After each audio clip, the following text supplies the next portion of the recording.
C'est le 10 mai prochain que se tiendra la convention du Parti des peuples africains Côte d'Ivoire à Sofitel, Hôtel Ivoire, pour la désignation formelle de son candidat en vue de l'élection présidentielle de 2025.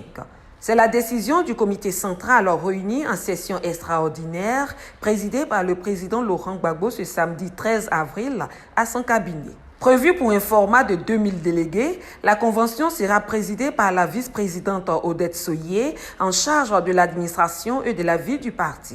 Lors de la rencontre, le président Laurent Gbagbo a remercié le comité central et l'ensemble des militants et sympathisants pour le succès de la deuxième édition de la fête de la Renaissance à Agboville, avant de donner les raisons de son engagement pour l'élection présidentielle de 2025.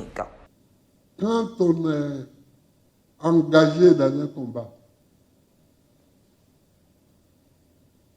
on ne sort pas du combat pour avoir un goût d'amertume. Non. Tant qu'on sent qu'on doit se battre pour redresser la barre et faire triompher le vrai, on est au front. Toutes les structures et instances du parti, à travers leur porte-parole, adhèrent pleinement à l'idée de la convention et les propositions faites par le président du parti. Au sortir de ce comité central, les responsables locaux du parti, cadres de région, les femmes et les jeunes s'engagent pour la victoire du président Laurent Gbagbo à l'élection présidentielle de 2025. Après Agboville, c'est le prolongement du combat. Vous avez vu comment le PPACI a mobilisé Agboville. Au sortir de là, le président nous a appelés à un secrétariat général élargi. Aujourd'hui, nous sommes à un comité central. Le 10, nous serons là à la convention pour désigner formellement le président. Donc c'est la lutte, c'est le combat qui commence et qui va s'étendre jusqu'à la victoire de 2025. Comme le président a dit, c'est un nouveau départ. Pour nous, il n'y a même pas de débat. Notre candidat naturel, notre candidat le plus percutant, celui avec lequel nous avons déjà gagné l'élection présidentielle, c'est le président Laurent Gbagbo. Et nous allons le confirmer devant la face du monde entier. Dès que c'est fini, nous allons passer à la résolution de tous les problèmes qu'on a mis comme obstacle sur ce chemin. Mais il croit que c'est sur le chemin du président Gbagbo, mais c'est sur notre chemin à nous. Voilà. Nous allons lever ces obstacles.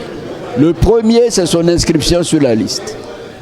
Le second, c'est, j'allais dire, le lavage du processus électoral qui a été totalement, j'allais dire, changé pour donner la victoire à ceux qui ne la méritent pas.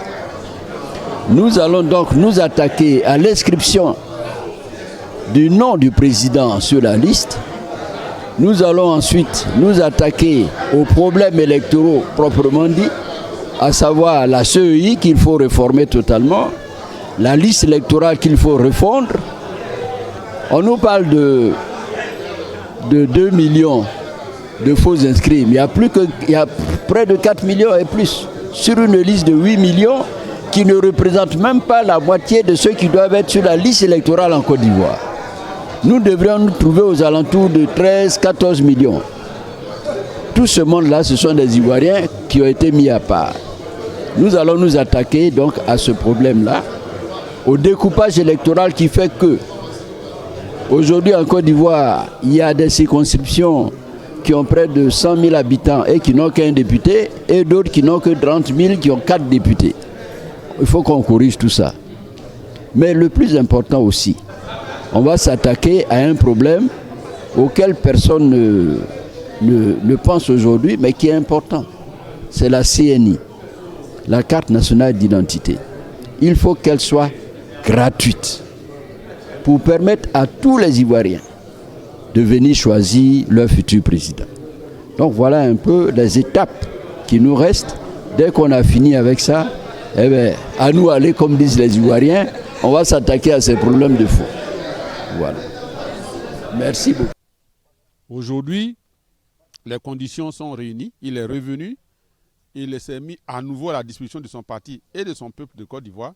Il nous appartient de descendre sur le terrain. Donc j'invite tous les camarades, tous les responsables du parti, chacun dans sa zone, à descendre sur le terrain et à faire en sorte que tous les militants, je dis bien tous les militants, et les sympathisants, et les populations de Côte d'Ivoire soient mobilisés. Mobilisés pour être des électeurs, ceux qui ne sont pas sur la liste électorale, qui se donnent les moyens d'y être, et qu'ils soient prêts pour que le jour J, ils aillent massivement remettre le président Laurent Gbagbo au palais présidentiel pour que la Côte d'Ivoire se retrouve. Qu'elle retrouve le sourire, qu'elle retrouve à nouveau une bonne vision pour l'avenir. C'est de ça qu'il s'agit. Donc, en avant pour 2025, qu'a permis sur 2025 que chacun regagne sa base et travaille pour qu'il y ait la victoire en 2025. On aura un candidat officiel du parti pour l'élection présidentielle 2025 que nous aurons sollicité nous tous pendant longtemps de plusieurs façons et qui a fini par accéder à notre requête. Et nous aurons donc à partir de ce moment le devoir de faire en sorte qu'il gagne cette élection. Donc pour moi, dès que la convention va finir, c'est la campagne électorale qui doit commencer et avec une orientation particulière et urgente sur les questions électorales dont on a souvent parlé. En tout cas, en tant que cadre du Nord, en tant que cadre de ce parti, nous allons nous engager à fond dans ce combat parce que c'est pour nous en fait que le président Laurent Gbagbo a accepté cette candidature et pour nous c'est un devoir, après l'avoir amené à accepter, de faire en sorte qu'il gagne. Le comité central invite l'ensemble des militants et sympathisants à se tenir prêts pour les différentes luttes à mener.